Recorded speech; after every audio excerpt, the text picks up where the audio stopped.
The shelter's doorbell jangled as Frank Sullivan pushed open the door, the harsh Georgia sun casting his tall frame in shadow against the linoleum floor.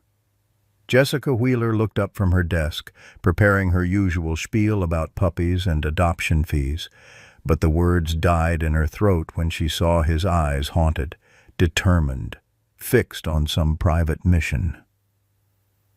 "I want your most hated dog," Frank said, his voice carrying the graveled edge of a man who'd seen too much.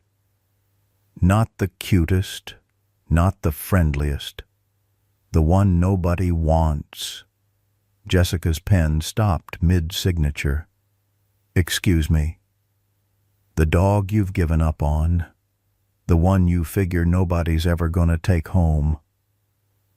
Frank's weathered hands rested on the counter, steady despite the tremor in his voice. "That's the one I'm here for." The silence stretched between them like a living thing. "Mister, we're in the business of finding homes. Not—" "I know what you're thinking," Frank cut in. "That I'm some kind of thrill seeker or worse. I'm not. I just want the dog that's waited the longest." Jessica studied him, then slowly nodded toward the back hallway. "Follow me. But I should warn you, there's a reason nobody wants him." Past the rows of hopeful barks and wagging tails, past the adoptable and the adorable, they stopped at the last kennel. The sign read simply, "Shadow, not for public adoption." Inside, a German shepherd lay motionless on concrete, fur patched with scars, one ear partially missing. Unlike the other dogs, he didn't rise or bark, just watched them with eyes that had long ago stopped hoping. "Jesus," Frank whispered, "this is Shadow." Jessica said, 3 years here, 3 failed adoptions. Last owner needed 42 stitches. The dog's amber eyes met Frank's, and something passed between them, a recognition deeper than words. "I'll take him," Frank said. "You don't understand," Jessica protested. "This dog is dangerous." But Frank was already kneeling, palm extended toward the cage. Shadow stared, then slowly, impossibly, rose to his feet. He approached the bars, sniffed once, and then, to Jessica's astonishment, whimpered softly, ears flattened, and placed a single paw through the bars onto Frank's outstretched hand. Leave a like and share your thoughts in the comments, along with the city you're watching. From now, let's continue with the story. Oak Ridge, Georgia was the kind of small town that appeared on postcards but rarely made the news. Its main street boasted brick storefronts with candy-colored awnings, a diner where everybody knew your name, and enough churches to ensure salvation was never more than a few blocks away. But beneath this Norman Rockwell veneer lurked the same problems, plaguing rural America: shuttered factories, an opioid crisis that nobody discussed openly, and a struggling economy that left places like the Oak Ridge Animal Shelter perpetually underfunded. The shelter itself sat on the town's outskirts, a converted warehouse with chain-link runs and a gravel parking lot that turned to dust in summer and mud in spring. A hand-painted sign proclaimed, "All God's creatures welcome," though the truth was more complicated. As resources dwindled and euthanasia rates climbed. Frank Sullivan had come to Oak Ridge 3 years ago, though few townsfolk knew him beyond nods at the grocery store. At 45, his military bearing remained evident in his posture, but something in his eyes suggested battles fought long after leaving Afghanistan. His modest rental house on Maple Lane held few decorations, save for a folded flag in a triangular case and a worn photograph of a soldier kneeling beside a military working dog. Shadow, as the shelter staff nervously called him, had arrived at the facility following a police raid on a property outside town limits. His intake photos showed a once powerful animal reduced to skin and bone, with scars that spoke of systematic cruelty. 3 adoption attempts had ended in disaster, cementing his reputation as the monster dog of Oak Ridge Shelter. Jessica Wheeler had managed the shelter for 8 years, her idealism weathered but intact. At 38, she'd learned to balance compassion with pragmatism, though Shadow's case tested those boundaries. She'd postponed his euthanasia twice, unable to reconcile the occasional gentleness she glimpsed with his unpredictable aggression. Martha Wilkins lived next door to Frank, her 72 years granting her the small-town privilege of speaking plainly. Her porch served as unofficial community center where she dispensed sweet tea and unvarnished wisdom in equal measure. Police Chief Robert Thompson believed in order above all else. He'd warned Frank about living alone with your thoughts when he first arrived in town, an offer of help that acknowledged the particular burden veterans carried home. And 8-year-old Lucas Bennett, with his gap-toothed smile and perpetually untied shoelaces, was simply a boy who loved dogs, blissfully unaware of the darkness that connected him to Shadow's past. Jessica's hands trembled slightly as she slid the stack of paperwork across the desk toward Frank. "These are liability waivers. This one acknowledges the dog's history of aggression. This one releases the shelter from responsibility for any incidents. And this is confirming you understand Shadow cannot be brought to public parks or events." Frank signed each without hesitation, his weathered hand steady and deliberate. Outside the office window, the Georgia summer pressed against the glass like a living thing, waves of heat distorting the parking lot beyond. "Mr. Sullivan, I have to ask why this dog? We have dozens that would make wonderful companions. Shadow has issues that may never resolve." Jessica's voice held genuine concern beneath its professional veneer. Frank looked up, his blue eyes meeting hers directly. "Sometimes the ones with issues are the ones that matter most." He didn't elaborate further, and Jessica didn't press. Something in his expression suggested questions would hit walls. "I'll get him ready," she said finally, gathering the signed forms. "Wait here." As Jessica disappeared down the corridor, Frank's composure slipped momentarily. He rubbed his left knee, an old injury that ached when rain was coming, and allowed his mind to drift back to the dust and heat of Kandahar province, to Axel, his Belgian Malinois partner, alerting to the IED seconds before it detonated, to the feeling of being thrown backward, and waking to learn that Axel had absorbed the worst of the blast.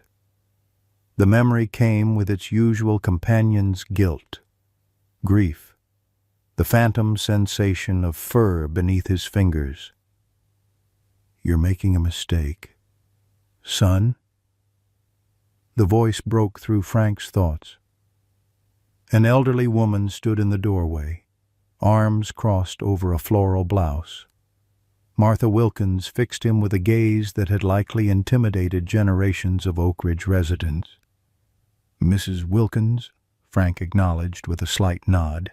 "Frank, didn't expect to see you here. Bertha at the diner mentioned you were coming to look at dogs. Should have known you'd pick the worst case they got." Martha settled into a chair without invitation, her arthritis making the movement deliberate. "That dog's hurt people." "So have I," Frank replied quietly. Martha studied him for a long moment, then unexpectedly softened. "You fixing to save each other?" Then, before Frank could answer, Jessica returned. Through the glass partition, Frank could see Shadow straining at the leash, his powerful body tense with fear or aggression, perhaps both. A muzzle covered his snout, and the scar tissue around his right eye twitched nervously. "Are you certain about this?" Jessica asked one final time. Frank stood, steadier now. "Yes, ma'am." Martha rose too, surprising them both. "I'll be witnessing this foolishness. Then somebody ought to—" The walk to the processing area was tense. Shadow pulled against the leash, a low growl building in his chest whenever they passed another kennel. The other dogs fell silent as he passed, pressing themselves against the backs of their enclosures. In the small room used for meet and greets, Jessica carefully secured Shadow's leash to a wall hook. "I'll remove the muzzle if you're comfortable with that. Stand very still. Speak softly, and don't make direct eye contact at first." Frank nodded, positioning himself on the floor, deliberately making himself lower than the dog. Martha watched from the doorway, her expression unreadable. When the muzzle came off, Shadow's lips pulled back slightly, revealing teeth that had known conflict. He stood rigidly, assessing Frank with an intelligence that belied the dangerous animal label. "Hey, buddy," Frank said softly. "Rough road." "Huh." Something in the tone, or perhaps the words themselves, made Shadow's ears twitch. He remained tense, but the growling subsided. "I knew a few like you," Frank continued, his voice a gentle rumble. "Trained for one purpose, then discarded when the purpose changed. Not fair. Is it—" Shadow took a hesitant step forward, nostrils flaring as he caught Frank's scent. His amber eyes held questions, calculations, the complex algebra of an animal deciding whether trust was possible or merely another path to pain. "I'm not going to hurt you," Frank promised, slowly extending his hand, palm up, on the floor between them. "Your choice." "Everything's your choice now." The room held its breath. Jessica shifted nervously by the door. Martha watched with narrowed eyes. Judgment suspended. Shadow approached Frank's hand with cautious steps. He sniffed once, twice, then looked directly into Frank's eyes. What passed between them was wordless, but profound, a recognition, perhaps, of matching wounds carried beneath different skins. Then, with a soft whimper that seemed to emerge from years of stored pain, Shadow lowered himself to the ground. His ears flattened against his skull, and a single tear tracked through the fur beneath his eye. Slowly, deliberately, he raised his right paw and placed it on Frank's outstretched hand. "Well, I'll be—" Martha whispered from the doorway. Jessica blinked rapidly, her professional detachment cracking. "I've never seen him do that with anyone."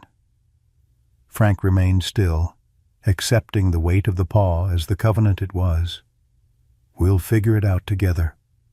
Shadow," he murmured, "one day at a time." The paperwork completed, Frank led Shadow to his truck under the watchful eyes of shelter staff. The dog trembled at the sight of the vehicle, balking at the tailgate. "Never been good with trucks myself," Martha commented, appearing at Frank's elbow. She'd insisted on following them out, her old sedan purring in the lot. Might want to try the back seat instead. Frank nodded, opening the rear door instead. Shadow still hesitated, looking between Frank and the unfamiliar space. "Go on. Now," Martha encouraged, surprising them both. "That man there's fought worse demons than yours, I expect."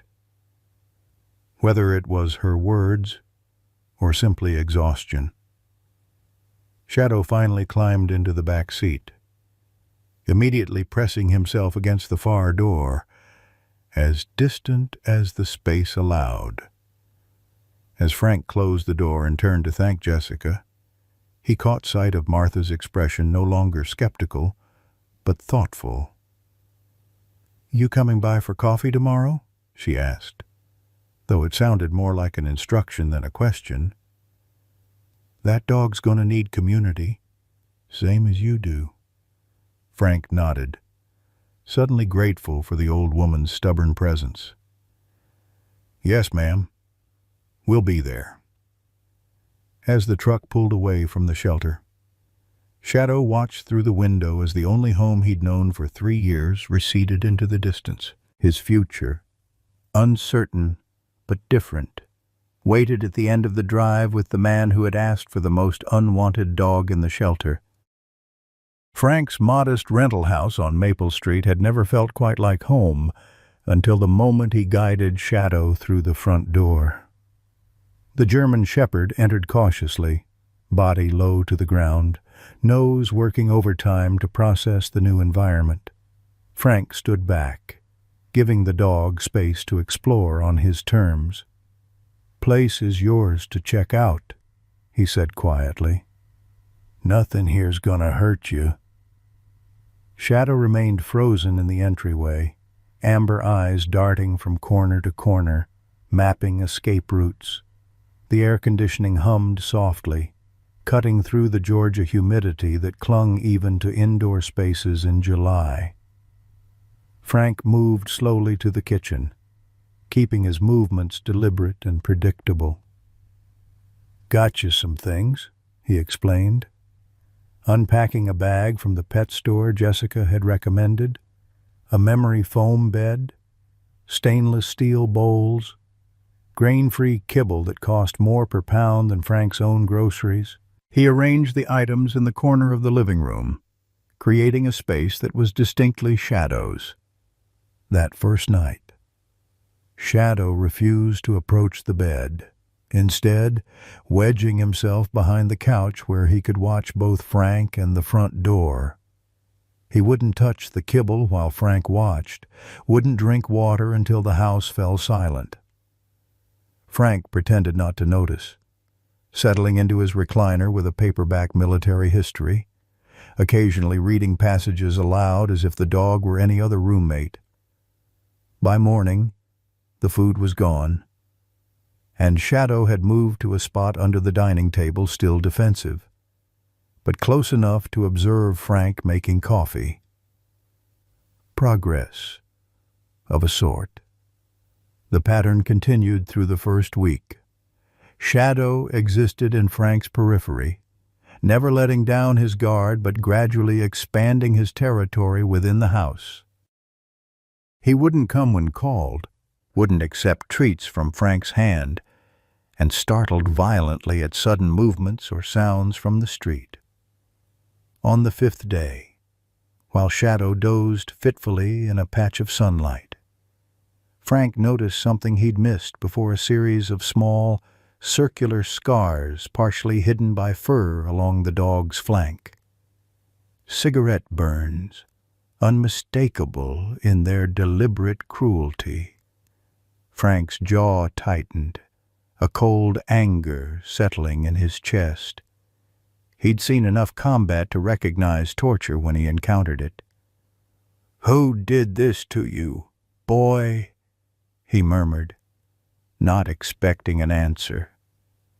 Shadow's eyes snapped open at his voice, but instead of retreating, the dog held Frank's gaze for a long moment before looking away, a small surrender of fear. That evening, when Frank placed Shadow's dinner bowl on the floor and stepped back as usual, the dog surprised him by approaching while he was still present. Shadow paused, regarding Frank carefully, then lowered his head to eat, keeping one eye on the man standing 3 feet away. The simple act of trust felt monumental. The breakthrough came on the 7th day. Frank had dozed off in his recliner, a documentary about World War II playing softly on the television. He woke to a strange sensation, warm breath on his fingers. Shadow stood beside the chair, not touching him, but close enough that Frank could feel the heat radiating from his body. When their eyes met, Shadow didn't flinch away. Instead, after a moment's consideration, he placed his paw hesitantly on Frank's hand, just as he had at the shelter. "Hey there," Frank said softly, tears pricking unexpectedly behind his eyes. "Nice to finally meet you." Their quiet progress was interrupted the next morning by a sharp knock at the door. Shadow immediately retreated to his hiding spot, as Frank opened the door to find Chief Robert Thompson on his porch, uniform crisp despite the heat. "Morning, Frank," the chief said, eyes scanning past him into the house. "Heard you adopted that problem dog from the shelter." Frank straightened slightly, old military habits resurfacing. "Morning, Chief. Shadow's doing fine. Thanks for asking." Thompson's expression remained neutral, professional. "That animal has a history in this town, Frank. 3 people hospitalized. 1 child nearly lost an arm. With respect, Chief, I've read his file. Those incidents happened after severe provocation. A dangerous animal doesn't need much provocation." Thompson removed his hat, wiping sweat from his brow. "Look, I'm not here officially. Just want to make sure you understand what you've taken on. This isn't some PTSD therapy dog. This is an animal with issues." The words struck closer than Thompson likely realized. Frank felt a familiar tightness in his chest, the precursor to the nightmares that still woke him sweating and disoriented. After losing Axel, the military psychiatrists had used similar language about Frank himself. Issues was their polite term for the fractured pieces he'd brought home from Afghanistan. "Chief, I appreciate the concern," Frank said carefully. "But Shadow deserves a chance." Thompson sighed, replacing his hat. "Just be careful. That's all I'm asking." He turned to leave, then paused. "Town's watching. Frank, first incident. I'll have to take action." After the chief's cruiser pulled away, Frank closed the door and leaned against it, suddenly exhausted. From beneath the dining table, Shadow watched him with an intensity that suggested understanding. "Just you and me against the world?" "Huh," Frank said with a tired smile. That afternoon, while Shadow napped, Frank examined the worn collar Jessica had sent home with him. He'd been meaning to replace it with something less frayed, but now his fingers detected something unusual, a hard lump beneath the weathered leather. Curious. He gently worked the object free and found himself staring at a small metal tag, tarnished and bent but unmistakably military in origin. "What the hell?" he muttered, turning it over in his palm. The markings were partially worn away, but Frank could make out what appeared to be a service number and the letters USMC K9, a military working dog tag similar to the ones Axel had worn in Afghanistan. Frank's mind raced, pieces clicking into place. Shadow's intelligence, his responsiveness to certain commands, the way he positioned himself with tactical awareness in new environments. This wasn't just any abused dog. Shadow had once been like Axel, a trained military asset. The realization hit Frank like a physical blow.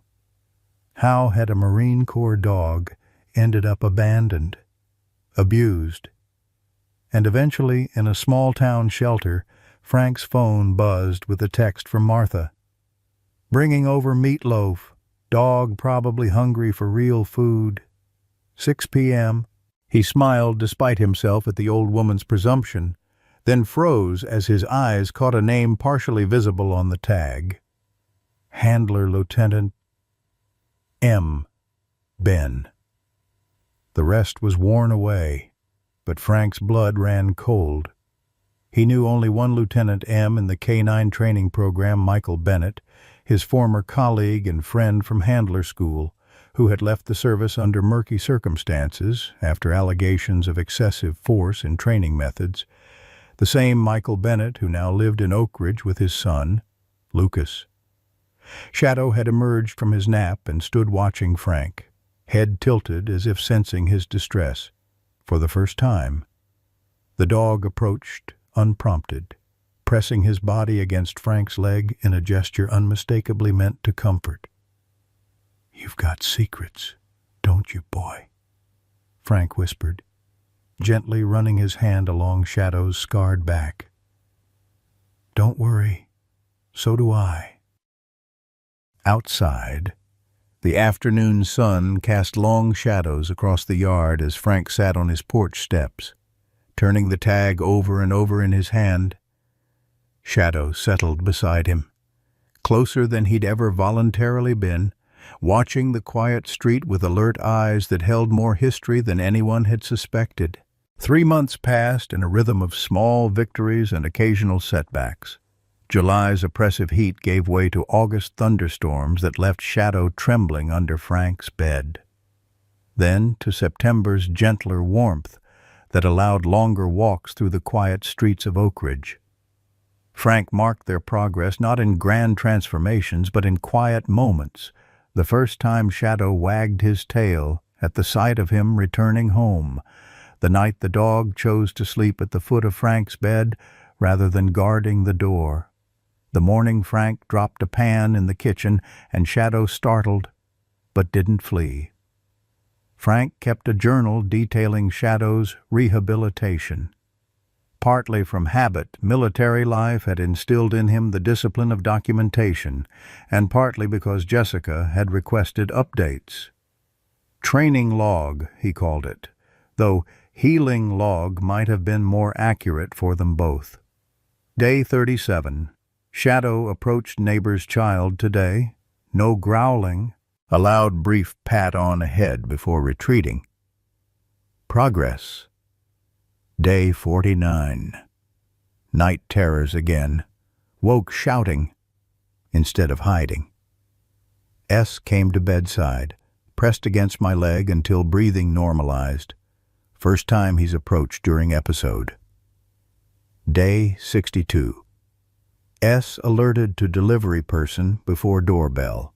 Barked, but didn't growl. Protective rather than aggressive. Huge difference. These small triumphs existed alongside challenges.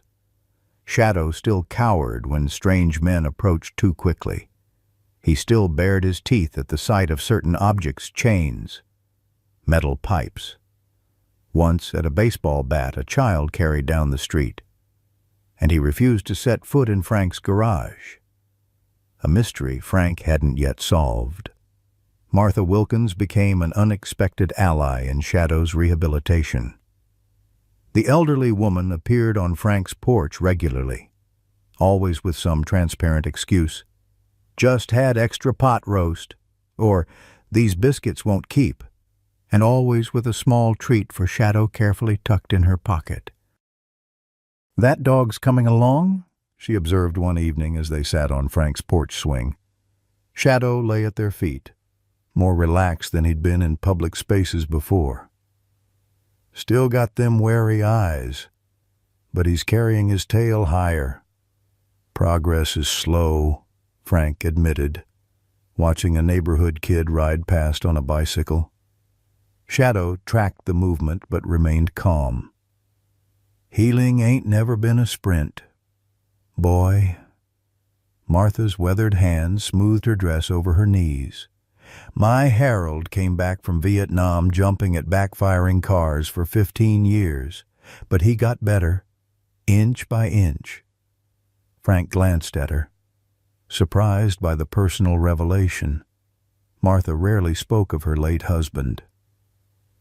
"You think dogs carry the same kind of scars?" he asked. Martha snorted softly. "All God's creatures remember pain, Frank. Difference is, dogs don't try to drown it in Jim Beam." She patted Shadow's head gently. "This one's doing his best with what life dealt him, same as you." The conversation was interrupted by the arrival of Chief Thompson's cruiser, pulling slowly to the curb. Shadow stiffened but remained in place, a soft growl building in his throat until Frank murmured, "Easy. Evening, Frank, Mrs. Wilkins." Thompson nodded respectfully to Martha before turning his attention to Shadow. "I see the beast is loose." Frank felt a flare of defensiveness. "He's on my property, Chief, and he's not a beast." Thompson held up a placating hand. "Just an observation. Actually came by to say I've been hearing good things. Jessica Wheeler mentioned he's been making progress." "He has," Frank confirmed, surprised by the olive branch. Thompson studied Shadow for a moment. "Town council's discussing the shelter situation next week. Funding issues. Jessica mentioned you might have thoughts on the matter." The Oak Ridge Animal Shelter's financial troubles weren't news to Frank. Jessica had been increasingly transparent about the challenges during his weekly check-ins, her usual optimism fraying at the edges. "I'll be there," Frank promised. "Shadow, too, if that's allowed." Thompson's eyebrows rose. "You sure that's wise? Council meetings can get heated. Lot of loud voices. He needs to experience normal situations. Can't stay in a bubble forever." Martha made a sound of approval beside him. "Dogs got to live in the world as it is. Robert Thompson, same as the rest of us." The chief looked like he might argue, then simply nodded. "Your call. Just keep him controlled." His eyes lingered on Shadow. Interesting tags on his collar. New ones. Frank tensed slightly. He'd replaced Shadow's worn collar but transferred the military tag to the new one, still turning over its implications in his mind. "Just his registration. Why? No reason?" Thompson shrugged. "See you at the meeting." He returned to his cruiser, Shadow watching his every move. After he'd gone, Martha fixed Frank with a shrewd look. "You're keeping secrets. Franklin Sullivan." Frank managed to smile. "Nothing interesting." "Martha?" "Mm-hmm." Her tone made it clear she didn't believe him. "That dog's got history written all over him. Same as you." Later that night, after Martha had gone home with promises to bring cobbler the next day, Frank sat at his kitchen table with Shadow's military tag and his laptop. The partial name Lieutenant M. Ben had haunted him for weeks. Michael Bennett had been more than just a colleague in Afghanistan. He'd been a friend, someone Frank had respected for his seemingly natural ability with the military working dogs. They'd lost touch after Bennett's sudden departure from the program and Frank's own medical discharge following the IED incident. Finding Bennett in the same small Georgia town had seemed like coincidence at first, but Shadow's reaction to the man's name, a subtle stiffening whenever Frank mentioned it, suggested connections Frank was only beginning to unravel. His research had yielded disturbing fragments. After leaving the Marines, Bennett had worked briefly for a private military contractor that supplied explosive detection dogs. The company had been investigated for animal welfare violations, though nothing had been proven. Bennett's name appeared in a forum for military dog handlers, mentioned in a post about washout dogs disappearing from the program. Most disturbing was the gap in Shadow's history, the 2 years between his military service and his arrival at the Oak Ridge shelter. Jessica had provided what records they had. Shadow had been seized during a police raid on a property outside town limits, along with several other dogs showing signs of fighting or abuse. The property owner had claimed no knowledge of the animals, suggesting they'd been abandoned there. Frank rubbed his tired eyes, the familiar pressure of a headache building behind them. Shadow padded over and rested his chin on Frank's knee, a gesture of comfort the dog had recently begun offering when he sensed Frank's stress. "What happened to you, boy?" Frank murmured, scratching behind Shadow's ears. "And what does Bennett have to do with it?" The following day brought an unexpected encounter. Frank had begun taking Shadow to increasingly public places, carefully gauging his reactions and never pushing too far. Today they walked the path around Oak Ridge Lake, less busy on a weekday morning. Shadow trotted beside Frank, his leash slack, when a boy's voice called out, "Is that the monster dog?" Frank turned to see a small figure approaching a boy of about 8, with unruly brown hair and untied shoelaces. Despite the potentially offensive question, his expression held only curiosity. "This is Shadow," Frank corrected gently. "He's not a monster, just a dog who's had a hard time." The boy stopped a respectful distance away, studying Shadow with genuine interest. "My dad says he bit people." "He did," Frank acknowledged, seeing no benefit in lying. "But he was scared and hurt then. He's learning to trust again." Shadow watched the boy warily but showed no signs of aggression. His tail remained low but not tucked, cautious rather than fearful. "I'm Lucas," the boy offered. "Lucas Bennett. I live over on Willow Street." The name hit Frank like a physical blow. Bennett's son? He managed to keep his expression neutral. "Nice to meet you, Lucas. I'm Frank Sullivan." Lucas's eyes never left Shadow. "Can I pet him? I know about dogs." "You're supposed to let them smell your hand first." Frank hesitated. Shadow had made progress with adults but had limited exposure to children. The risk seemed significant, and yet the dog's body language remained calm, his attention on Lucas curious rather than threatened. "Let's try something," Frank suggested, kneeling beside Shadow. "Hold your hand out, palm down, and let him decide if he wants to come to you." Lucas nodded solemnly and followed the instruction, his small hand extended at Shadow's eye level. For a tense moment, Shadow remained motionless. Then, to Frank's amazement, the dog took a step forward and delicately sniffed the offered hand. His tail gave a single, tentative wag. "He likes me," Lucas whispered, awestruck. "Seems that way." Frank agreed, equally surprised. "You can try a small pat on his shoulder, not his head. Just yet." Lucas complied with the care of someone handling something precious.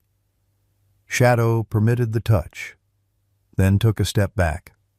Having reached his comfort limit, even this brief interaction represented monumental progress. "He's nice," Lucas declared. "Not a monster at all." "No," Frank agreed. "Just misunderstood." "Lucas!" A sharp voice cut through the moment. Frank looked up to see a man striding toward them, face tight with concern or anger, perhaps both. Michael Bennett had aged since Frank had last seen him, lines etched deeper around his eyes, hair receding slightly, but his military bearing remained unmistakable. "Get away from that dog," Bennett ordered his son, grabbing Lucas's shoulder and pulling him back. Shadow's reaction was immediate and disturbing. The dog froze, his entire body rigid, eyes fixed on Bennett. A low growl built in his chest, not the defensive warning he sometimes gave strangers, but something deeper, primal. "Easy, Shadow," Frank murmured, shortening the leash slightly. Bennett stared at Frank, recognition dawning slowly. "Sullivan, Frank Sullivan." "Hello, Michael."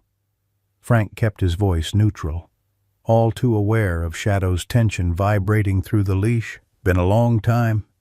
Bennett's eyes darted between Frank and Shadow, something unreadable crossing his features. "What are you doing with that dog?" "I adopted him from the shelter 3 months ago." "Dad." "He's nice," Lucas protested. "His name is Shadow." Bennett's hand tightened on his son's shoulder. "We need to go." "Lucas." To Frank, he added, "That animal's dangerous. Should have been put down after what happened." Frank felt Shadow trembling beside him, the dog's eyes never leaving Bennett. "He's been evaluated by professionals. He's making progress. Some things can't be fixed. Sullivan, you should know that better than most." Bennett's words carried a weight beyond their surface meaning. "Keep that animal away from my son." As Bennett pulled Lucas away, the boy looked back over his shoulder, offering a small wave that Frank returned. Shadow remained rigid until the pair disappeared around a bend in the path, only then releasing a shuddering breath that seemed almost human in its distress. The encounter left Frank deeply unsettled. Shadow's extreme reaction to Bennett confirmed his suspicions that the two had history, violent history, judging by the dog's response. And Bennett's parting comment had carried unmistakable warning. That night, Frank experienced his first severe PTSD episode in months. The nightmare gripped him with familiar terror: the Afghan road, the IED, Axel's body thrown by the blast. But this time, new elements intruded Shadow in a metal cage. Bennett standing over him with a shock collar, Lucas crying in the background. He woke gasping, sheets soaked with sweat, to find Shadow pressed against him, the dog's weight a solid anchor to reality. For the first time. Shadow licked Frank's hand, a gesture so normal for a dog but so extraordinary for this one, that Frank felt tears form. "We're quite the pair, aren't we?" he whispered into the darkness. The town council meeting the following week marked a turning point. Frank arrived early, giving Shadow time to acclimate to the municipal building before crowds arrived. They took seats near the back, close to an exit in case retreat became necessary. Jessica spotted them and hurried over, looking both nervous and grateful. "I wasn't sure you'd really bring him," she admitted, keeping her voice low. "How's he doing in crowds now?" "We're working on it," Frank replied, as Shadow sat alertly beside his chair. watching the room fill. "He's come a long way." Jessica nodded, then hesitated. "Frank, I should warn you Michael Bennett is on the council budget committee." The information shouldn't have surprised him, yet Frank felt a cold weight settle in his stomach. "I didn't know. He's been vocal about cutting the shelter's funding. Claims we're wasting resources on lost causes." Jessica's expression hardened slightly. "I'm hoping Shadow's progress might change some minds." The meeting proceeded with the tedious efficiency of small-town governance minutes approved, old business addressed, committee reports delivered.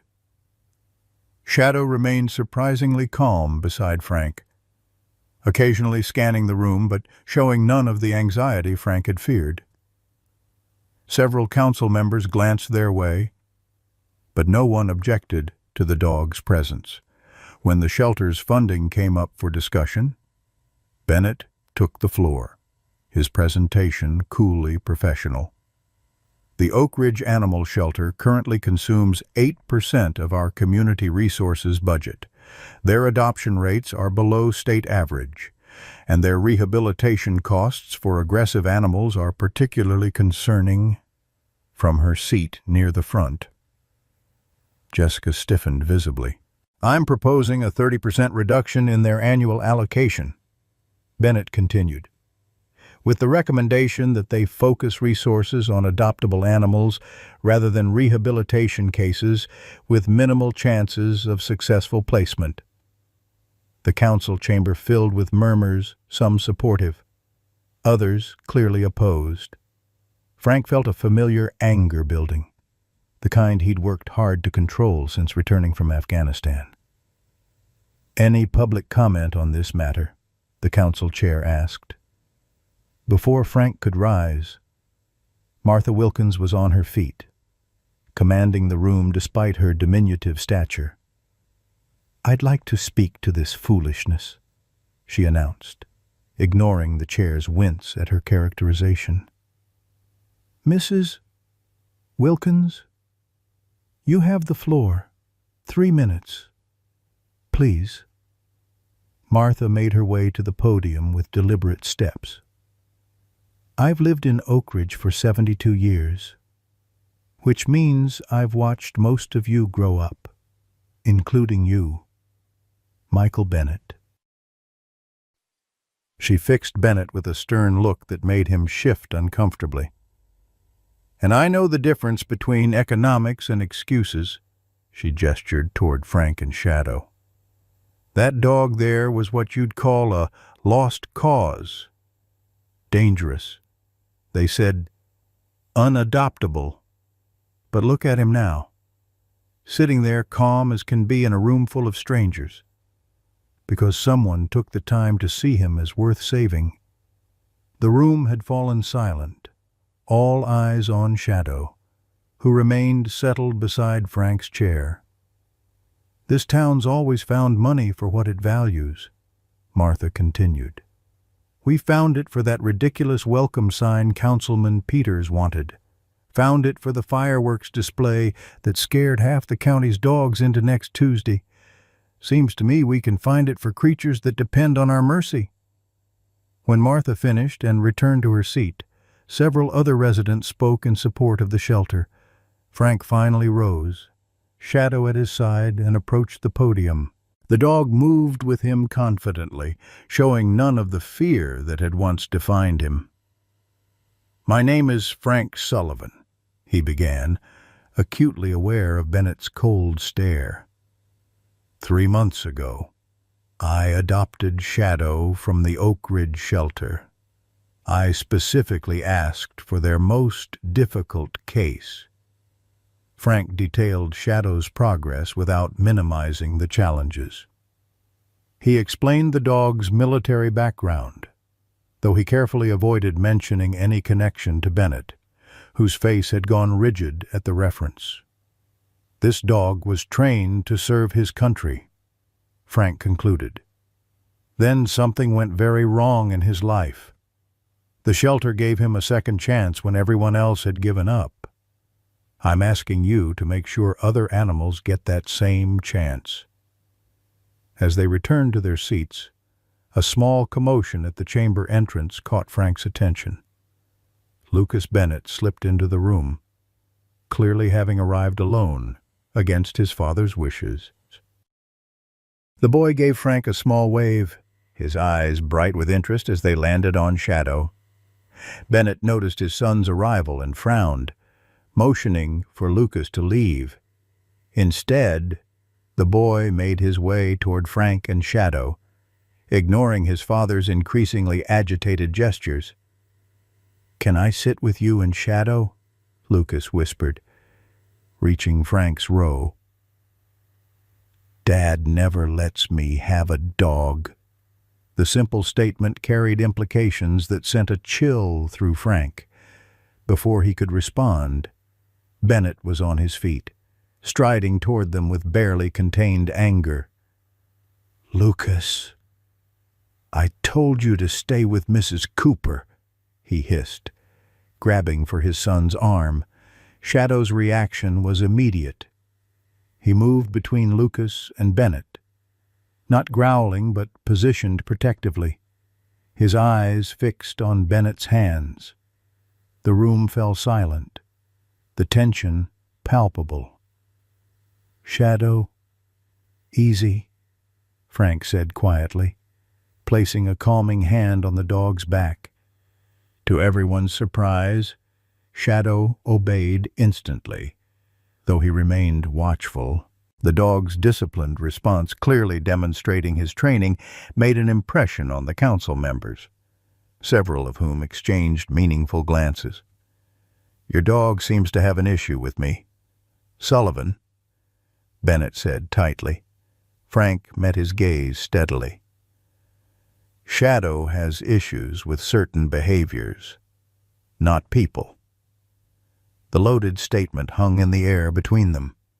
Bennett's eyes narrowed, a flash of something fear-guilt crossing his features before he composed himself.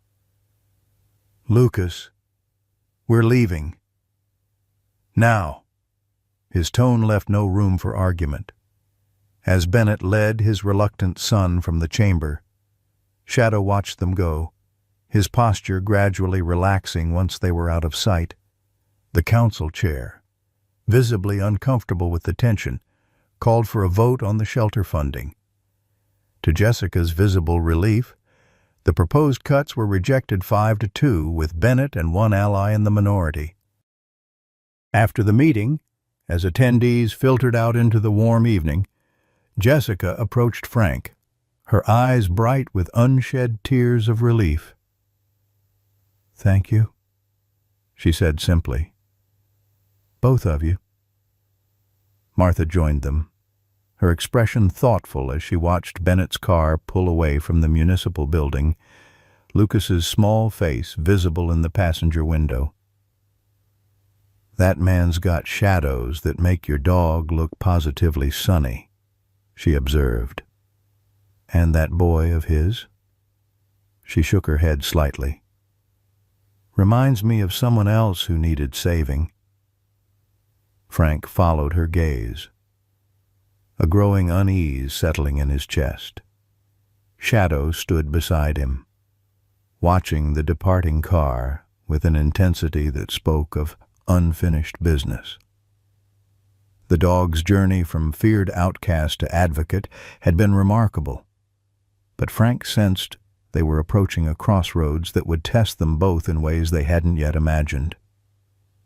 "One step at a time," he murmured, as much to himself as to Shadow. The German shepherd pressed against his leg in silent agreement, their shared past and uncertain future bound together by a trust that had been hard-won, but was now unshakable. As they walked home through the quiet streets of Oak Ridge, Frank couldn't shake the feeling that Shadow's story and Bennett's role in it was building toward a reckoning that would change all their lives. The Oak Ridge Gazette's headline screamed from every storefront and coffee table in town, Local boy missing search underway. Frank stared at the paper on his kitchen counter. The black and white photo of Lucas Bennett's gap-toothed smile seeming to look directly at him. The article detailed the basics. Lucas had last been seen walking home from Oak Ridge Elementary, just 3 blocks from his house. That had been yesterday afternoon, a full 24 hours, with no sign of him. Shadow sensed Frank's tension, pressing against his leg with a soft whine. The dog had been restless since dawn, pacing the house and pausing often at the windows, behavior Frank had attributed to the thunderstorms that had rolled through overnight. Now he wondered if it had been something more, some instinctive awareness of trouble. Frank's phone rang, startling them both. Martha's voice came through clear and urgent. "You seeing the news about the Bennett boy? Whole town's organizing search parties at the elementary school. Thought you might want to know." "I'll be there," Frank said, already reaching for his jacket despite the late October warmth. He hesitated, looking at Shadow. "Not sure if they'll want him involved. Seems to me a dog with military training might be useful about now," Martha replied. "Especially one with a connection to the boy." That connection, Shadow's unusual calm around Lucas, so different from his typical wariness of children, had puzzled Frank for weeks. Now it took on new significance. "We'll head over." The elementary school parking lot had transformed into a command center. Volunteers clustered around folding tables where maps were spread out, areas marked off in grid patterns. Chief Thompson stood at the center, assigning sectors to search teams, his usual measured demeanor replaced by focused urgency. "Frank," the chief acknowledged as they approached, his eyes dropping to Shadow. "Not sure this is the place for him right now." "He's got military search training," Frank said simply. "And he knows Lucas." Thompson looked skeptical. But Jessica Wheeler, who was helping organize volunteers, stepped forward. "Shadow's got a remarkable nose. Chief, I've seen military dogs find people days after they've gone missing." "This isn't Afghanistan," Thompson replied. "No," Frank agreed. "It's better terrain, better conditions, and a fresher trail. Give him a chance." The chief hesitated, then nodded toward where Michael Bennett stood with 2 officers, his face haggard with fear and lack of sleep. "It's not my call. The father should decide." Frank approached Bennett carefully, aware of the man's hostility toward Shadow. Bennett looked up, his expression hardening when he saw them. "What's he doing here?" Bennett demanded, gesturing at Shadow. "He can help," Frank said simply. "Military working dogs are trained for search and rescue. Shadow knows Lucas's scent." Bennett's laugh held no humor. "That animal is dangerous. I don't want him anywhere near this search." One of the officers, a younger man Frank didn't recognize, cleared his throat. "Sir, with respect, we've got K-9 units coming from the county, but they're still 2 hours out. If this dog has training, he doesn't—" Bennett snapped. "He flunked out of the program. That's why he ended up where he did." The statement confirmed Frank's suspicions about Shadow's past, but he kept his expression neutral. "That's not true. His tag shows he completed training. Whatever happened after wasn't because he lacked ability." Bennett's face flushed with anger or fear, perhaps both. "You don't know what you're talking about. Sullivan." I know we're wasting time that Lucas doesn't have, Frank replied evenly. Let Shadow try. If he can't track, we'll step aside. Something in Frank's tone, or perhaps the mention of his son's narrowing window of survival, broke through Bennett's resistance. Fine, he said finally, but I'm coming with you. They gathered what they needed, quickly Lucas's jacket for the scent, water for Shadow, a first aid kit in case they found the boy injured. Chief Thompson insisted on sending an officer with them. Patrol Officer Wilson, a younger man who looked both nervous and determined. We've covered the obvious areas, Thompson explained, indicating sections of the map already marked. School, route home, parks, friends' houses. Nothing. You try the northeast quadrant, along Cripple Creek. It's rough terrain, but if the boy wandered that far, those woods would make it hard to spot him from the road. Shadow remained unusually focused as Frank presented Lucas's jacket, his nose working intently over the fabric. The dog's demeanor had shifted noticeably. Gone was the lingering wariness, replaced by alert purpose. This was what he had been trained for, Frank realized. Before whatever trauma had broken his trust, Shadow had been a working dog with a mission. Find Lucas, Frank commanded. Using the direct tone that Shadow responded to best, find him. They began at the last confirmed sighting, the corner of Maple and Pine, where a crossing guard remembered seeing Lucas walking alone. Shadow circled the area methodically, nose to the ground, then suddenly lifted his head and looked northeast with unmistakable intent. He's got something, Frank said. Bennett watched skeptically as Shadow led them down Pine Street, past the row of small businesses that marked the edge of Oak Ridge's downtown.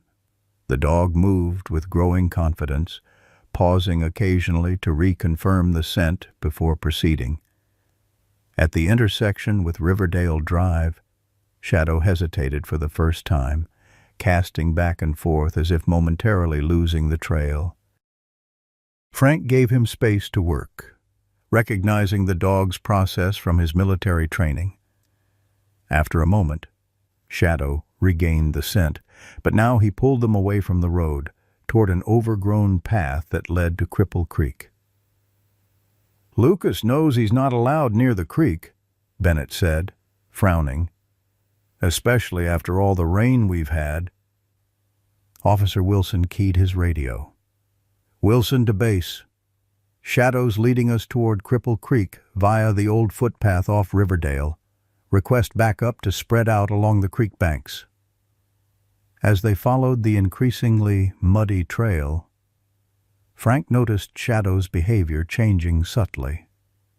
The dog's ears were fully erect now, his body language suggesting not just tracking but alertness to potential threats. Twice he stopped suddenly, head swiveling to scan the dense undergrowth alongside the path. "What's he doing?" Bennett demanded during one such pause. "Checking his surroundings," Frank explained, watching Shadow carefully. "He was trained to assess for threats while tracking." "Threats?" Officer Wilson echoed, his hand drifting toward his holster. "You think someone has Lucas?" Frank chose his words carefully, aware of Bennett's growing agitation. "I think Shadow is picking up something beyond just Lucas's trail. Could be animal activity. Could be other people have been through here." They continued in tense silence, the dense woods closing around them as they moved farther from town. The creek came into view, swollen from recent rains, its usual gentle burble replaced by a more insistent rush. Shadow led them alongside it for nearly half a mile, then suddenly stopped, head high, nostrils flaring. "What is it, boy?" Frank asked quietly. Shadow whined, then lunged forward with renewed purpose. pulling Frank toward a bend in the creek where a tangle of fallen trees had created a natural dam. Beyond it stood an old structure, the remains of a pump house from when this area had supplied water to Oak Ridge decades ago. "Lucas," Bennett shouted, rushing forward. "Lucas, are you here?" Shadow's reaction was immediate and alarming. He planted himself in front of Bennett, blocking his path, a low growl building in his chest. "Call off your dog. Sullivan," Bennett demanded, his face flushing with anger. Frank studied Shadow's posture, not aggressive but protective, preventing Bennett from rushing ahead. "He's telling us to be careful," Frank said. "Wilson, can you radio our position and request backup?" The young officer complied, describing their location as precisely as possible. "They're spreading teams along the creek. ETA about 15 minutes for the closest." Shadow remained tense, his attention divided between the pump house and Bennett, who was becoming increasingly agitated. "That's my son in there," Bennett insisted, trying to step around Shadow. "We don't know that yet," Frank replied, placing a restraining hand on Bennett's arm. "And if he is, rushing in might make things worse. Let Shadow check it first."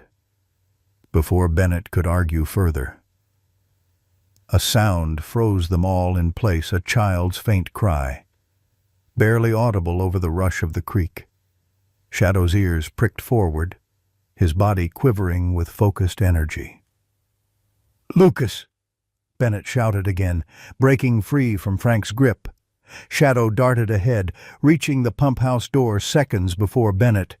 Instead of entering, the dog circled the small structure, nose working frantically along its perimeter.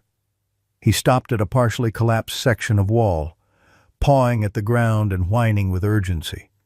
Frank joined him, scanning the area carefully. "There's something under here," he realized, dropping to his knees beside a section of rusted metal and rotted timber. "Looks like an old drainage access." Officer Wilson shone his flashlight into the gap Shadow had identified, revealing a narrow tunnel sloping downward. "Lucas," he called. "Lucas Bennett, are you down there?" A faint voice responded. "Help! I'm stuck. The water's coming in." Bennett lunged forward, already trying to force his way into the narrow opening. "I'm coming, Lucas." "Wait," Frank ordered, physically restraining the desperate father. "That tunnel could collapse. Wilson, radio for fire rescue. We need equipment. My son is down there." Bennett's voice cracked with fear and rage. "And we'll get him out," Frank promised. "But you won't help him by getting trapped yourself." Shadow was already methodically clearing debris from around the tunnel entrance, working with the focused precision of his training. Frank joined him, carefully removing rotted boards and rusted metal, while Officer Wilson relayed their situation to dispatch. Bennett finally channeled his panic into action, helping to widen the opening. "Lucas," Frank called into the darkness, "can you tell us how far in you are?" "I don't know," came the frightened reply. "I can't move my leg. Something fell on it." Frank made a quick decision. "I'm sending help. Lucas, my dog Shadow is coming to you." Bennett started to protest, but Frank cut him off. "Shadow can navigate that space better than any of us. He can reach Lucas and keep him calm until rescue arrives." After a moment's hesitation, Bennett nodded, desperation overriding his distrust. Frank knelt beside Shadow, holding the dog's gaze. "Find Lucas," he commanded. "Gentle, careful." Shadow needed no further instruction. He slipped into the narrow tunnel with practiced ease, his training evident in every movement. Frank watched until the dog's tail disappeared into the darkness, then turned to Bennett. How did Lucas even know about this place? He asked quietly. Bennett's expression shuddered. He explores. Kids do that. Kids do. This far from town, through dense woods? Frank pressed. Along a route that Shadow tracked directly. Bennett wouldn't meet his eyes. What are you implying, Sullivan? I think Lucas has been here before, Frank said carefully. And I think you know why. Their confrontation was interrupted by Wilson. Fire rescue's 10 minutes out. They're bringing collapse equipment and water pumps. From within the tunnel came a new sound, not Lucas's voice, but Shadow's distinctive bark. 3 sharp sounds followed by a pause, then repeated. Frank felt a chill run through him. What is it? Wilson asked, noting Frank's expression. That's a military working dog alert. Frank explained. It means he's found his target, but there's a complication. Shadow was trained to give that signal when he located an IED near a casualty. There's no bomb down there, Bennett snapped, though his face had gone pale. No, Frank agreed. But there's something else Shadow considers a threat. He moved back to the tunnel entrance. Lucas, can you hear me? Is Shadow with you? Yes. The boy's voice sounded stronger now. Relief, evident even from a distance. He found me. He's keeping the water away. Frank and Bennett exchanged confused glances. What does he mean? Bennett demanded. The answer came in the form of a sudden gurgling rush from within the tunnel water, finding a new path through the old drainage system. The recent rains had evidently raised the creek level enough to begin flooding the underground network. The tunnel's flooding, Frank realized, already stripping off his jacket.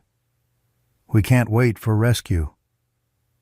Before anyone could stop him, Frank lowered himself into the narrow opening, guided by his flashlight. The passage was tight, but navigable, sloping downward at a gentle angle. About 30 feet in, it opened into a slightly wider chamber, an old inspection point in the drainage system. There he found Lucas, his leg pinned beneath a fallen section of concrete pipe, with Shadow pressed against him, physically holding back the rising water with his body. The sight stopped Frank cold. Shadow had positioned himself to create a dam with his own body, allowing Lucas to keep his head above the steadily rising water. The dog was shivering from the cold, but remained steadfastly in place, his eyes meeting Frank's with unmistakable determination. Hey, buddy, Frank said softly to Lucas, wading through the knee-deep water. Looks like you and Shadow are already acquainted. Lucas's face, pale with fear and cold, brightened slightly. He remembers me, the boy said, reaching out to touch Shadow's wet fur. From before. Frank began assessing the fallen pipe section, calculating how to free Lucas without causing a further collapse. From before? You mean from the lake? Lucas shook his head, wincing as the movement jostled his trapped leg. From when he lived with us, before Dad got mad at him. The simple statement confirmed what Frank had suspected, but hadn't been able to prove. Shadow hadn't just been trained by Bennett, he had lived with the Bennett family.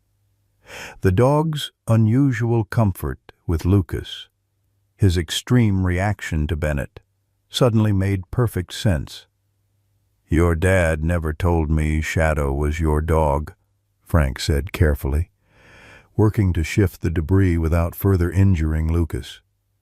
He wasn't supposed to be, Lucas admitted, his voice small. Dad brought him home to train him more. But Shadow didn't want to do the mean training. That's when Dad got really mad. Frank felt Shadow's eyes on him, the dog's gaze holding a depth of understanding that transcended species. Whatever mean training had entailed, it had clearly left scars deeper than the physical ones visible on Shadow's body. Outside, they could hear the arrival of rescue personnel, their voices carrying down into the flooded chamber. Frank called out their position, then turned back to Lucas. "Help's here now," he assured the boy. "We're going to get you out, and Shadow's not going anywhere, right, buddy?" Shadow responded by pressing closer to Lucas, still shielding him from the rising water, his loyalty to the boy untouched by whatever trauma had separated them. In that moment, as rescuers began threading equipment through the narrow tunnel, Frank understood with perfect clarity what Shadow had been trying to tell them all along, that sometimes the deepest bonds survive the worst betrayals, and that protection transcends fear. The next hour passed in a blur of coordinated rescue efforts. Fire personnel stabilized the tunnel, pumped out water, and carefully freed Lucas's trapped leg. Throughout it all, Shadow remained by the boy's side, moving only when necessary to allow rescuers access, his focus on Lucas unwavering. When they finally emerged into the fading afternoon light, Lucas on a backboard with Shadow, padding faithfully alongside, the gathered search teams broke into spontaneous applause. Chief Thompson approached, his expression a mix of relief and newfound respect as he looked at Shadow. "Never seen anything like it," one of the firefighters was saying. "That dog positioned himself like a trained lifeguard. Kid would have drowned otherwise." Bennett stood apart from the celebration, his face unreadable as he watched paramedics load his son into an ambulance. Shadow's eyes tracked Bennett's every movement, the dog's body language alert but no longer fearful, a guardian now, not a victim. As the ambulance prepared to depart for Oak Ridge General Hospital, Lucas called out weakly, "Can Shadow come, please?" The paramedic looked to Frank, who turned to Bennett. The moment hung between them, heavy with unspoken accusations and revelations. "He saved Lucas," Frank said simply. "Whatever happened before, he never stopped protecting your son." Something broke in Bennett's carefully maintained facade. "Fine," he said, his voice rough. "The dog can come. But this isn't over. Sullivan. Not by a long shot." As Frank and Shadow climbed into the ambulance beside Lucas's stretcher, Martha appeared at the edge of the gathering, having made her way to the scene despite the difficult terrain. Her eyes met Frank's, her expression knowing. "Told you that dog wasn't broken," she called, "just waiting for the right purpose." The ambulance doors closed on her words, sealing the three of them, man, dog, and child, in a moment of temporary safety. But Frank knew, as Shadow surely did, that the real storm was still gathering on the horizon. Lucas's rescue had exposed threads of a darker story, one that had begun long before Shadow arrived at the Oak Ridge shelter, and one that would not end until all its secrets were dragged into the light. The antiseptic smell of Oak Ridge General Hospital hung in the air as Frank sat in the waiting room, Shadow lying at his feet, against all hospital regulations. The German Shepherd had been allowed to remain partly due to Lucas's tearful insistence, partly due to Chief Thompson's unexpected intervention. "That dog's the reason we found the boy," Thompson had told the flustered hospital administrator. He stays until we sort this out. 3 hours had passed since their arrival. Lucas had been whisked away for X-rays and treatment. His leg injured but not broken according to the preliminary assessment. Bennett had gone with him, throwing one last warning glance at Frank before disappearing through the double doors. Shadow hadn't moved from his position on the floor, his eyes fixed on those same doors, his body still damp from the creek water despite Frank's attempts to dry him with paper towels. The dog refused food or water, maintaining his vigilance with military precision. "You know what's happening, don't you?" Frank murmured, resting a hand on Shadow's scarred head. "You've been trying to tell me all along." Martha arrived with a thermos of coffee and a change of clothes for Frank, her usual plain-speaking manner subdued by the gravity of the situation. "Whole town's talking," she said, settling into the chair beside him. "Calling him the hero dog of Oak Ridge." Frank accepted the coffee gratefully. "He is." He positioned himself to keep Lucas's head above water. Could have drowned doing it. Martha's weathered hand reached down to stroke Shadow's fur. "Not the first time he's protected that boy, I'd wager." Frank looked at her sharply. "What do you know?" "Martha, I know Bennett was never right after coming back from overseas," she said carefully. "Know he's had complaints from neighbors about shouting. Know his wife left him 2 years ago, right around when this dog supposedly showed up at the shelter." She met Frank's gaze steadily. "And I know you've been putting pieces together since you found that military tag." Before Frank could respond, Jessica Wheeler hurried into the waiting room, her face taut with concern. "I came as soon as I heard," she said, kneeling to check Shadow for injuries. "Is he okay?" "Physically, yes," Frank answered. "But he won't leave, won't eat. It's like he's on duty." Jessica nodded, unsurprised. "I pulled his complete file after you found that tag. There were intake notes I hadn't seen before. The officer who brought him in suspected he might be a military dog because of how he responded to commands. But no one followed up." She lowered her voice. "Frank, the property where they found Shadow, it belonged to Bennett's brother-in-law." The revelation settled like a stone in Frank's stomach. Bennett was having his brother-in-law hide evidence of what he'd done to Shadow. "And possibly other dogs," Jessica added grimly.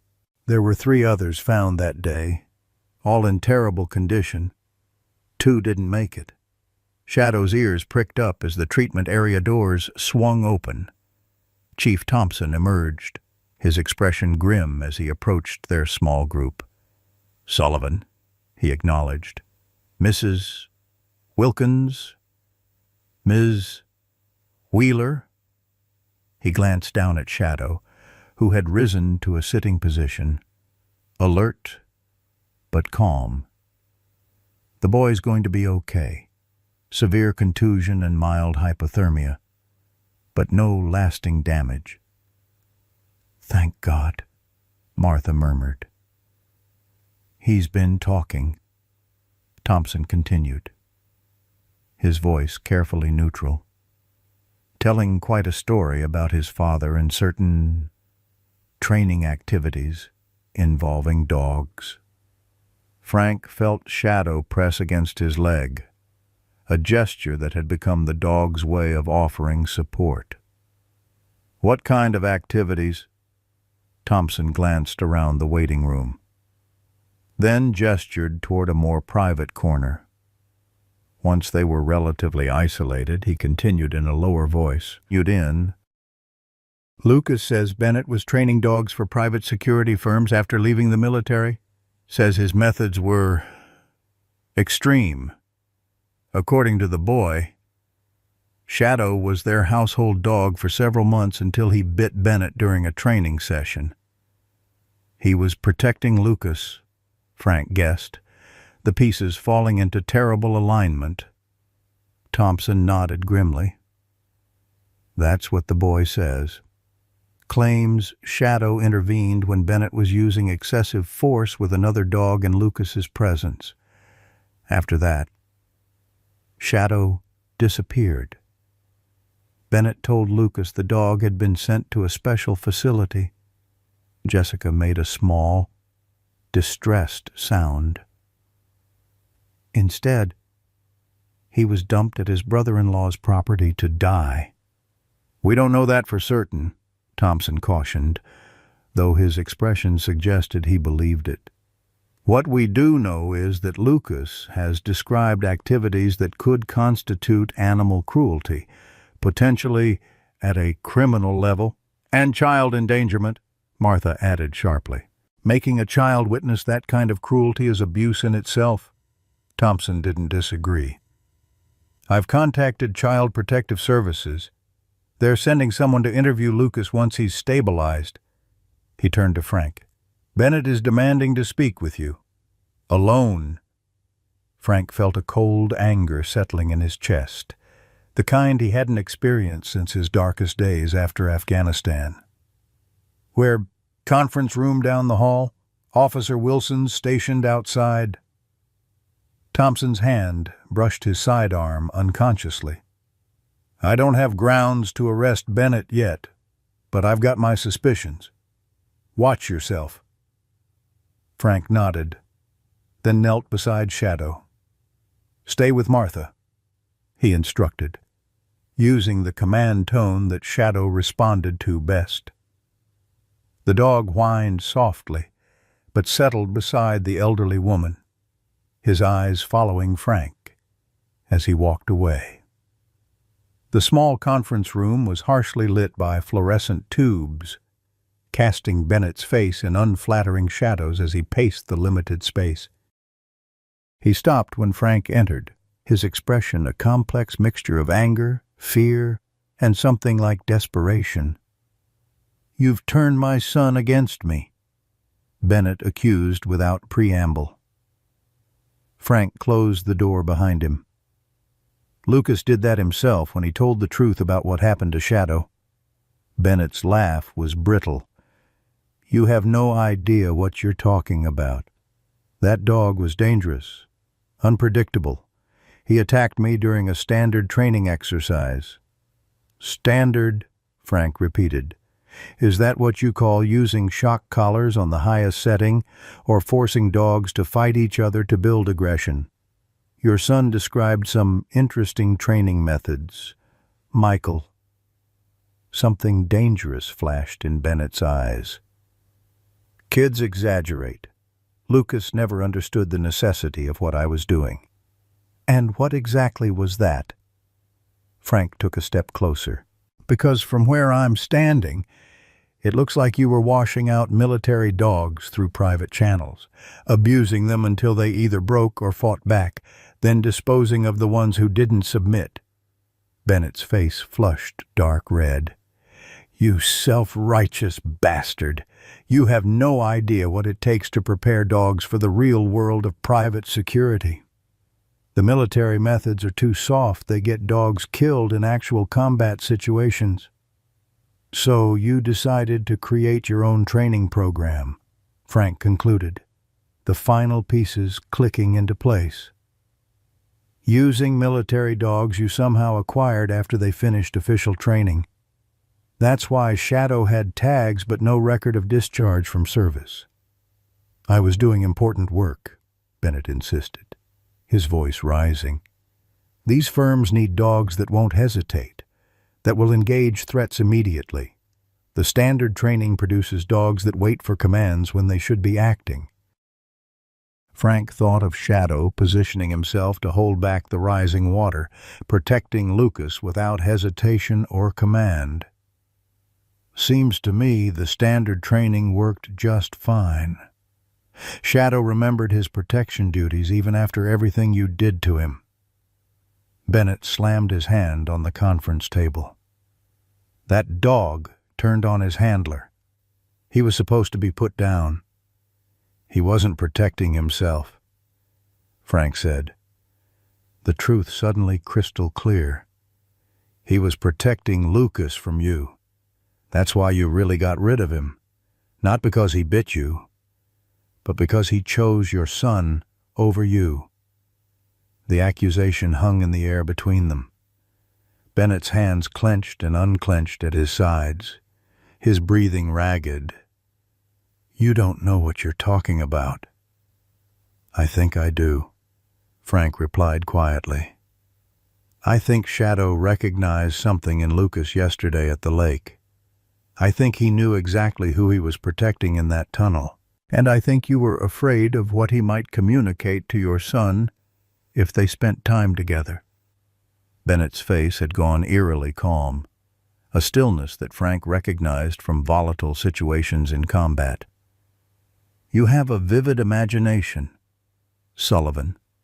What I see is a man projecting his own issues onto a situation he doesn't understand. You lost your dog in Afghanistan, so you've invented this heroic narrative about a washout mutt to make yourself feel better. Frank refused to rise to the bait. Chief Thompson is talking to CPS. Lucas's medical examination will show a pattern of bruising that suggests this isn't the first time he's been injured. And I'm betting when they search your property, they'll find evidence of your training program. They won't find anything, Bennett said with cold confidence. And a traumatized 8-year-old's story won't hold up against my reputation in this community. Maybe not, Frank acknowledged. But Shadow's evidence will... Bennett's facade cracked slightly. What are you talking about? It's a dog, for Christ's sake. A dog with military training and physical evidence of systematic abuse. A dog who specifically reacts to you with fear and aggression. A dog who recognized and protected your son despite everything you did to separate them. Frank leaned forward. Dogs don't lie. Michael. And Shadow's body tells a story that any good veterinary forensic specialist will be able to read like a book. The color drained from Bennett's face. You can't. I already have. Frank interrupted. Jessica called in a specialist from the State University while you were with Lucas. Shadow's scars, his specific reactions, his training responses, they're documenting everything right now. It was a bluff. Jessica had done no such thing, but Frank could see from Bennett's reaction that he'd struck a nerve. The man sank into a chair, suddenly looking much older. You don't understand, Bennett muttered, more to himself than to Frank. I was trying to make things better, make them stronger. By breaking them, Frank asked quietly. That's not training. Michael, that's torture. Before Bennett could respond, a commotion erupted in the hallway, raised voices, the sound of running feet, and beneath it all, a familiar bark that sent Frank rushing to the door. Officer Wilson stood outside, his expression alarmed. It's the boy, he explained as Frank emerged. He's having some kind of panic attack. The dog somehow knew, broke away from the old lady and ran to his room. Frank hurried down the corridor, Bennett close behind him. They reached Lucas's room to find medical staff clustered around the bed, where the boy was thrashing against restraints, his heart monitor beeping erratically. Shadow had somehow positioned himself beside the bed, his muzzle resting near Lucas's hand, his presence drawing the boy's focus. You need to remove that animal immediately, a doctor ordered, pointing at Shadow. Wait, Frank urged, noting how Lucas had begun to calm at Shadow's touch. He's helping. The medical team watched in astonishment as Lucas's breathing steadied, his hand finding Shadow's fur. The dog remained perfectly still, his eyes never leaving the boy's face. "His vitals are stabilizing," a nurse reported, checking the monitors. "I've never seen anything like it." Bennett stood in the doorway, his face a mask of conflicting emotions as he watched his son being comforted by the dog he had discarded. For a moment, something like shame crossed his features before hardening into resolve. "This doesn't change anything," he said quietly to Frank. "Lucas is my son." Frank met his gaze steadily. "And Shadow was his dog. You took that from him once. Are you really going to do it again?"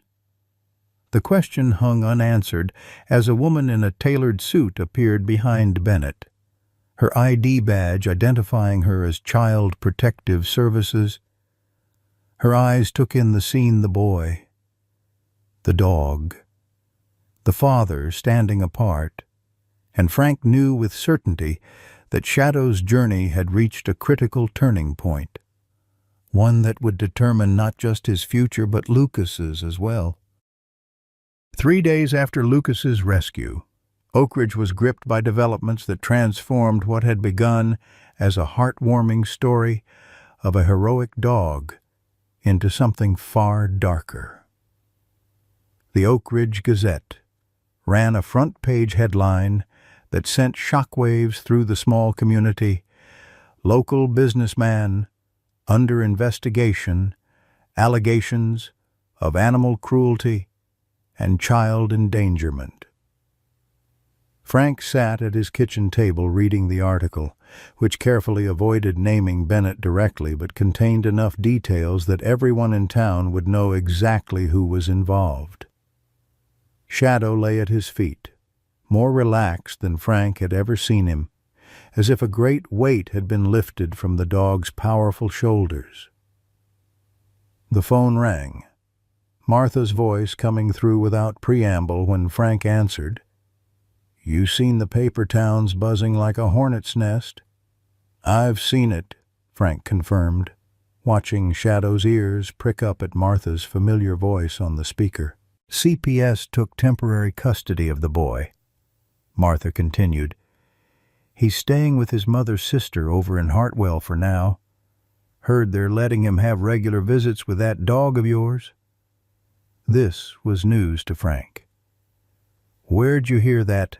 "Bertha at the diner is cousins with a nurse at the hospital.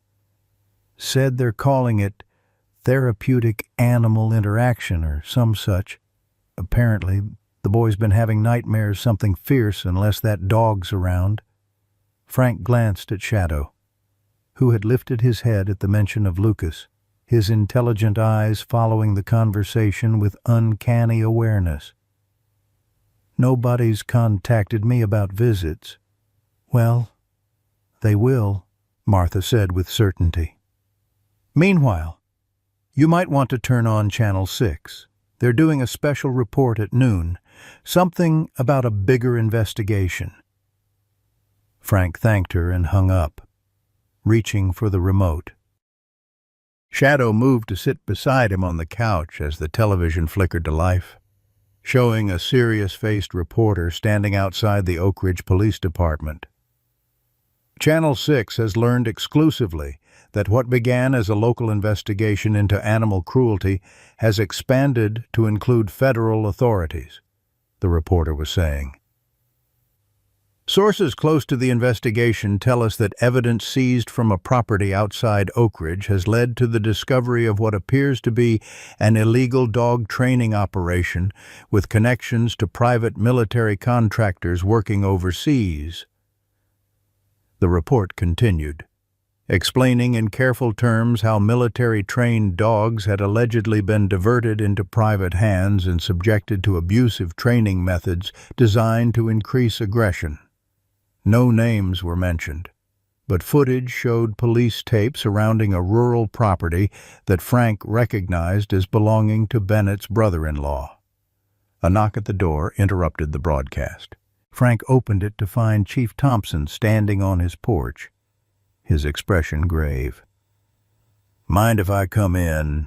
the chief asked, his eyes moving past Frank to Shadow, who had approached to stand at Frank's side. Frank stepped back, allowing Thompson to enter. The chief removed his hat, turning it in his hands, a gesture Frank recognized as discomfort. "I'm guessing you've seen the news," Thompson began. Frank nodded. "Just now. Sounds like things have escalated." "That's putting it mildly." Thompson sank into a chair, suddenly looking tired. "FBI showed up yesterday. Turns out Bennett's training program wasn't just cruel, it was illegal. He was taking dogs that had washed out of military training or were being retired and running them through his own program, then selling them to private security firms operating in conflict zones. Frank felt a chill run through him. How many dogs? At least 24 over the past 3 years, according to the records we've found so far. Thompson glanced at Shadow. Your boy here was something different, though. He was fully trained, decorated even, had a distinguished service record. Shadow approached Thompson cautiously, sniffing the chief's extended hand before allowing a brief pat on his head, a level of trust he rarely showed strangers. Bennett's brother-in-law is cooperating. Thompson continued. Says Bennett brought Shadow to his property after the dog bit him during a corrections session. That's what Bennett called his training. Told him to get rid of the dog, but the brother-in-law couldn't bring himself to do it. Just left him there with some others, figuring someone would eventually find them. Which they did, Frank said quietly, remembering Jessica's account of Shadow's arrival at the shelter. Thompson nodded. Animal Control responded to a complaint from a hiker. Found 4 dogs in bad shape, Shadow among them. He looked directly at Frank. Here's where it gets complicated. The FBI wants Shadow. Frank stiffened. What for? Evidence. Primarily. His physical condition, his training responses, his reactions to certain stimuli, it all builds their case. Thompson held up a hand as Frank began to protest. I told them it's not that simple. The dogs bonded with you. And apparently with the Bennett boy, too. Lucas, Frank corrected automatically. His name is Lucas. Right, Lucas. Thompson sighed. The kid's been asking for Shadow. His aunt called the station this morning. Said the child welfare folks think interaction with the dog might help Lucas open up about what he witnessed at his father's place. Frank looked at Shadow, who was watching them both with intelligent focus. So, what happens now? Best case scenario. The FBI documents what they need from Shadow while he stays with you. Lucas gets supervised visits with the dog as part of his therapy. Bennett faces charges that keep him away from both of them for a very long time. Thompson replaced his hat, preparing to leave. Worst case. This gets tied up in legal complications for months while a good dog and an innocent kid suffer. After Thompson departed, Frank sat on the porch steps with Shadow beside him, processing the morning's revelations. The dog leaned against him in what had become his characteristic gesture of support, as if sensing Frank's troubled thoughts. You've had quite a journey, haven't you? Frank murmured, running his hand along Shadow's scarred back. Military hero, family pet, discarded victim, shelter outcast, and now back to hero again. Shadow's response was to place his paw on Frank's hand. The gesture that had first connected them at the shelter now carrying the weight of all they'd been through together. The moment was interrupted by Jessica's car pulling into the driveway. She emerged looking both excited and apprehensive, clutching a folder to her chest. "You've heard?" she asked, joining them on the porch. Frank nodded. "Thompson just left. Said the FBI wants Shadow for their case." "It's more complicated than that," Jessica said, opening her folder. "I've been going through our intake records, trying to piece together Shadow's history. When the police raided Bennett's brother-in-law's property, they found 4 dogs, but our records only show 3 arriving at the shelter." Frank frowned. "What happened to the 4th? That's what I've been trying to figure out." Jessica showed him a photograph of 4 dogs being loaded into an animal control vehicle. One was clearly Shadow, his distinctive markings unmistakable despite his emaciated condition. The 4th dog was a female Belgian Malinois. According to these notes, she was pregnant. The information hit Frank like a physical blow. Bennett was breeding military dogs. Jessica nodded grimly. "The Malinois never made it to our shelter. She was diverted to a specialized rescue for pregnant dogs. She delivered 6 puppies a week later." She pulled out another photograph, this one showing a thin but beautiful Malinois with 6 tiny puppies. Her name was Cora. Frank noted the past tense with dread. "She died shortly after giving birth. The puppies survived and were adopted out through the rescue." Jessica hesitated, then added, "But here's where it gets strange. One of the puppies went missing from the rescue before formal adoption. Just disappeared one night." Frank felt Shadow press closer against his leg, as if the dog understood the significance of what they were discussing. "You think Bennett took it?" "I think someone did, and I think it might be why Bennett was so desperate to keep Lucas away from Shadow." Jessica met Frank's eyes directly. "What if Lucas knows what happened to that puppy?" The question hung in the air between them, adding yet another layer to the mystery surrounding Shadow's past and Bennett's actions. Frank looked down at Shadow, whose amber eyes held a depth of understanding that transcended species. "There's more to this story," Frank said quietly. "And I think Shadow has been trying to tell us all along." Jessica nodded, glancing toward the road as another vehicle approached a government sedan with official plates. "Looks like the FBI is here. Whatever Shadow knows, I think we're about to find out just how important it really is." As the sedan parked behind Jessica's car, Shadow rose to his feet, his posture alert but not fearful, for the first time since Frank had known him.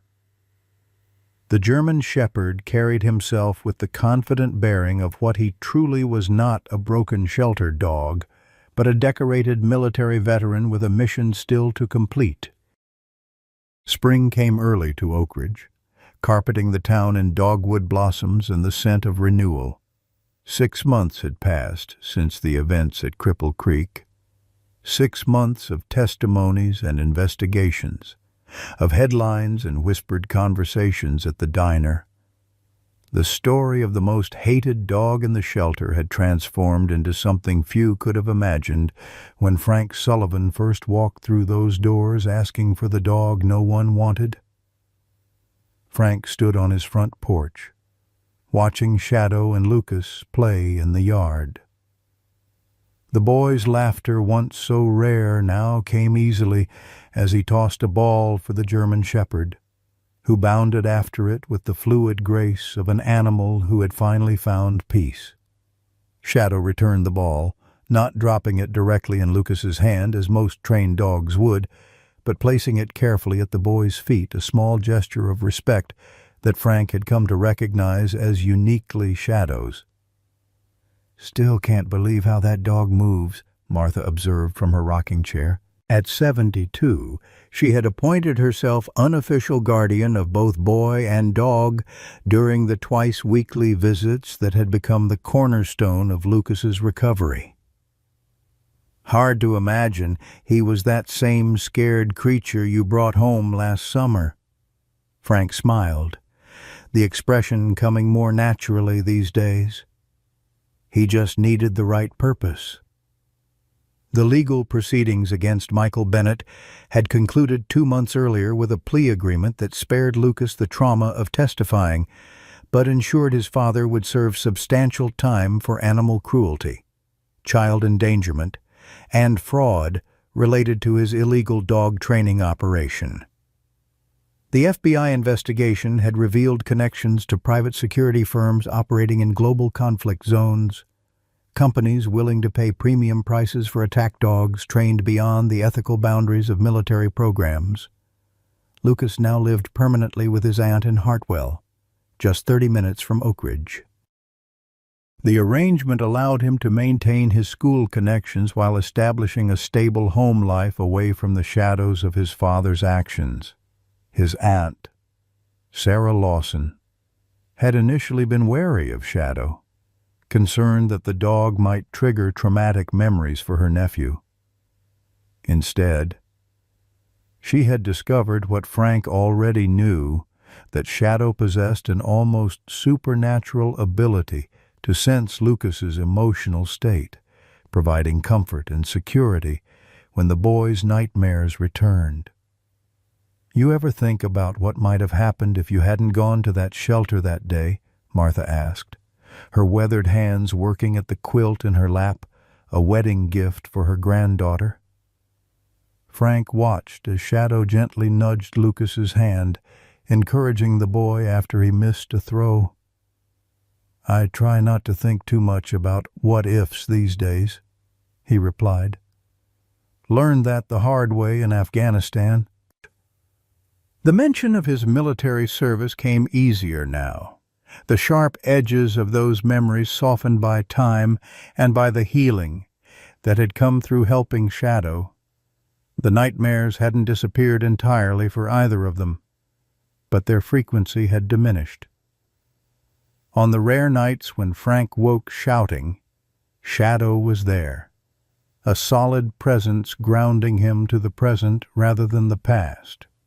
"Uncle Frank, watch this," Lucas called, using the title he had bestowed on Frank months ago. Despite the lack of actual relation, the boy gave a hand signal that Frank didn't recognize, and Shadow immediately dropped into a perfect play-dead position, rolling onto his back with his paws in the air. "That's a new one," Frank called back, impressed. "Where'd you learn that?" Lucas beamed with pride. "Shadow showed me. I think he remembers his old training." The casual comment reminded Frank of how far they had all come. The FBI investigation had ultimately unearthed Shadow's complete service record: 3 tours in Afghanistan, multiple commendations for detecting explosives, and a Purple Heart equivalent for injuries sustained in action. The dog had been declared unfit for further service after displaying what the military termed handler selectivity issues, a bureaucratic way of saying he had become wary of certain handlers, but not others. Instead of being honorably retired, Shadow had somehow been diverted into Bennett's program, one of several such cases that had prompted a full Pentagon review of the military working dog retirement process. The resulting scandal had made national news, with Shadow's story featured prominently as an example of the system's failures and ultimate redemption. Chief Thompson's cruiser pulled up to the curb, a familiar sight on these visitation days. The chief had taken a personal interest in Lucas's case, often stopping by to check on the boy's progress and, though he would never admit it, to see Shadow. "Afternoon, folks," Thompson greeted, climbing the porch steps with an envelope in his hand. "Got something for you. Sullivan?" Frank accepted the envelope with a questioning look. "What's this official paperwork from the Department of Defense?" Thompson replied, settling into an empty chair. Shadow's been formally recognized for his military service. Comes with a stipend for his care and medical needs for life. The news shouldn't have been surprising. Jessica had been working with veterans organizations to secure this recognition for months, but Frank felt a swell of emotion nonetheless. About time they did right by him, Martha snorted softly. Government always takes its sweet time doing the obvious. Thompson smiled at her bluntness. There's more. The FBI's case wrapped up this morning with the final indictments. 7 people connected to Bennett's operation, including 2 overseas contractors. You and Shadow are officially released from any further obligations to the investigation. The significance of this announcement wasn't lost on Frank. For months, Shadow had been technically classified as evidence, his adoption status contingent on the case's resolution. Now, finally, there were no more legal complications, no more uncertainties about his future. That mean what I think it means? Frank asked, glancing toward Lucas, who was now sitting in the grass with his arm draped over Shadow's back, whispering something in the dog's ear. Thompson nodded. You're free to make permanent arrangements. Speaking of which, he gestured toward an SUV that had just parked behind his cruiser. Sarah Lawson emerged, waving as she approached the porch. Sorry I'm late, she called. Parent-teacher conference ran long. Lucas spotted his aunt and ran to greet her, Shadow trotting faithfully at his side. The transformation in the boy over the past months had been remarkable, from the frightened, withdrawn child of the hospital to this smiling, increasingly confident young person.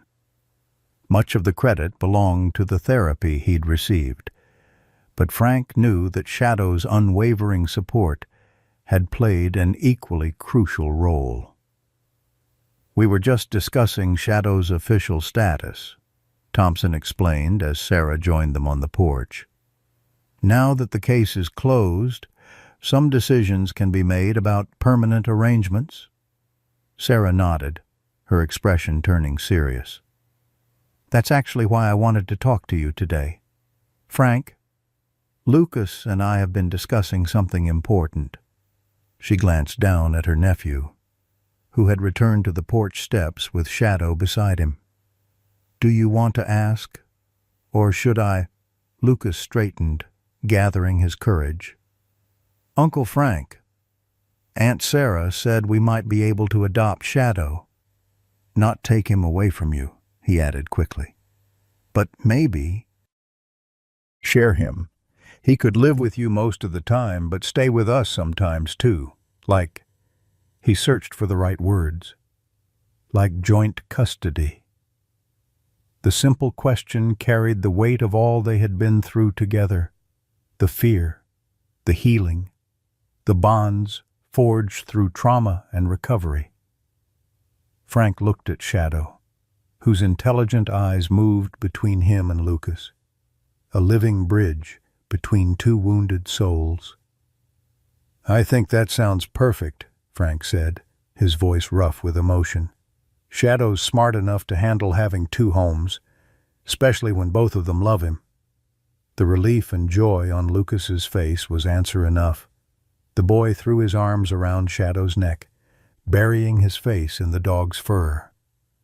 Shadow responded by placing his paw gently on Lucas's arm, the same gesture of connection he had first offered Frank at the shelter, now extended to another soul in need of healing. As the adults discussed logistics weekends, holidays, transportation arrangements, Frank watched Shadow and Lucas together, marveling at the journey that had brought them all to this moment. The dog that no one had wanted had become the center of a new kind of family, one formed not by blood but by shared experience, mutual healing, and the extraordinary capacity for forgiveness that seemed to be Shadow's greatest gift. Martha, ever observant, leaned closer to Frank. "You know what they say," she murmured. "The Lord works in mysterious ways." Frank nodded, watching as Shadow, once the most feared and rejected animal in Oakridge, gently licked away a tear of happiness from Lucas's cheek. "Some mysteries," he replied softly, "turn out to be blessings in disguise." As the afternoon light cast long shadows across the yard, the most hated dog from the shelter lay contentedly between the two humans he had saved in different ways, a living testament to the resilience of the spirit and the healing power of second chances. Sometimes it's the souls others have given up on that have the most to give. Remember when life was simpler, when we believed in second chances and redemption. Shadow's journey from the most unwanted dog at the shelter to a hero who saved a child's life reminds us that value isn't always visible on the surface. Like many of us who've weathered life's storms, carrying scars both seen and unseen, Shadow needed someone to look past his broken exterior to recognize the loyal heart within. Frank Sullivan didn't see a dangerous animal, he saw a fellow warrior